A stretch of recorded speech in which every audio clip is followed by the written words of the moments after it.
may have watched the first two videos about doing rehab pre-surgery if you sustain an ACL injury.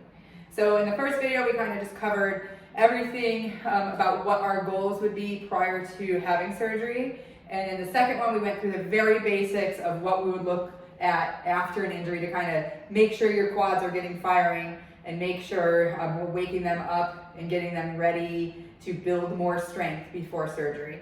Remember, quad strength is crucial, it's essential, it's a measure that we need at least 90% from the affected to the unaffected side prior to returning to sport. And it's a measure that if it's lacking pre-surgery, the ability to build it back takes longer after surgery. So we're going to next go on to another group of exercises that you could potentially use to start to move from the very basics to starting to load a little bit more. So if you remember, in the first video we went through the beast position, which was on your hands and toes, lifting up and holding that. Now as you get more comfortable with that and it becomes easier, the next level would be to lift a leg up a little bit and really load that down leg here. This is pretty challenging for a lot of people, and you certainly can feel those quads start to burn a little bit here. So that would be a progression from one of those beginning exercises. Some other exercises that we might implement, again, squats we talked about.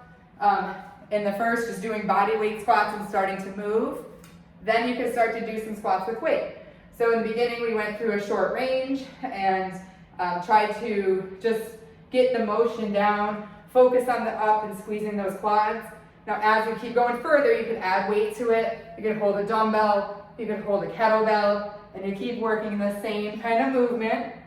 And then when you come up, you're really pushing those knees back and squeezing those quads. Down, up, down, up. And I like to do these different ways. Sometimes if you don't want to add more weight, you can just move slower. And moving slower will help to fire those quads up a little bit more.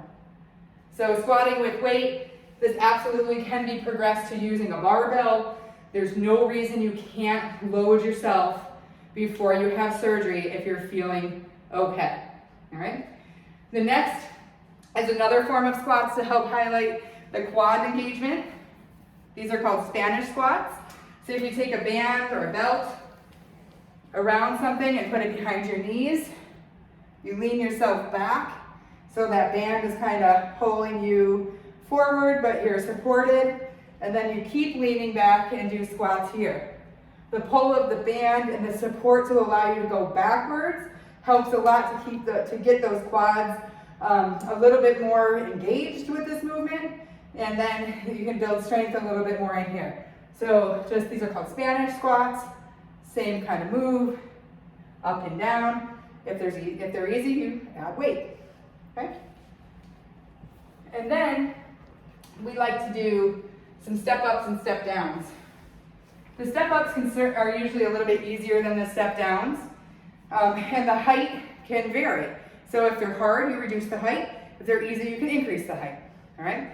But for step ups, you put the affected leg up, and then lean forward, and then try to lift yourself up and straighten that knee at the top. And then down nice and easy. So you kind of lean in, so you shouldn't be vaulting off that back leg. You should be leaning in, lifting yourself with this front leg, up and down.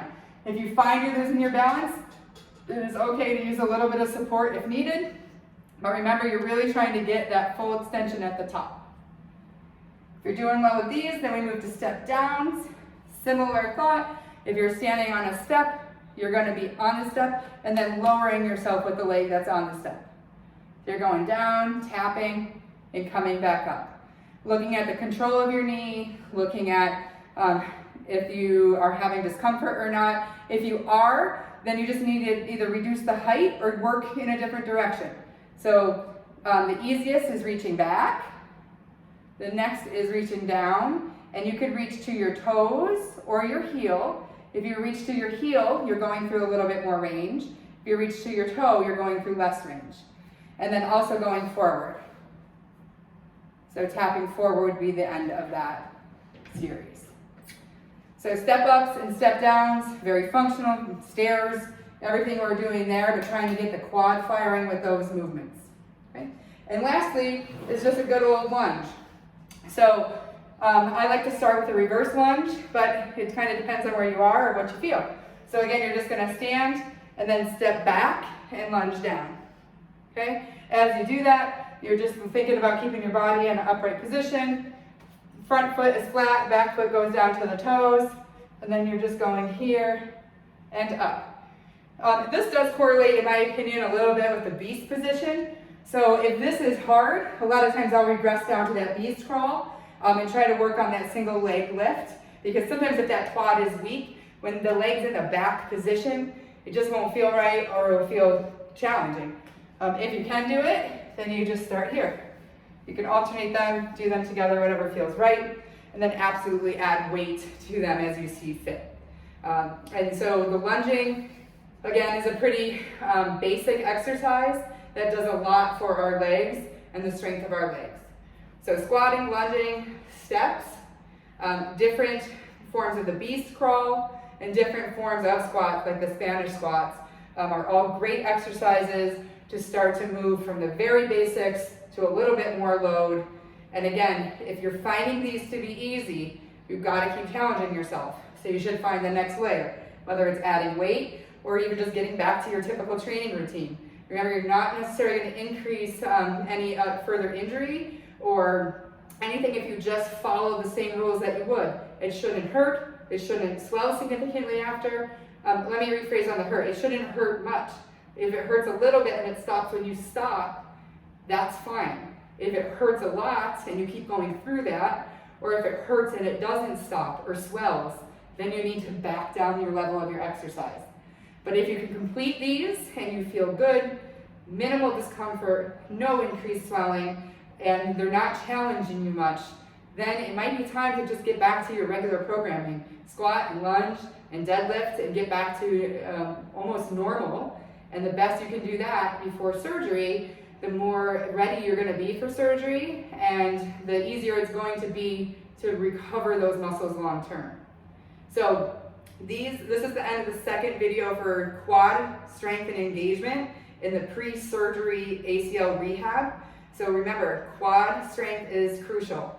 Quad strength going into surgery is crucial, quad strength coming out of surgery is crucial, and quad strength to return to sport is extremely crucial and something that is much overlooked, and a lot of times we're not prepared for that. So if you're watching this and you're getting surgery, start preparing now, get your quads going. Our next series will go over other ways to increase full knee extension. A lot of times, you're going to hear me reference in that video, a lot of times it's going to be do your quad stuff, because if your quads are stronger and firing better, your knee is going to get straighter. So keep working on those quads, hammer them home, get them going, and get yourself ready for surgery, and we'll see you on the next video.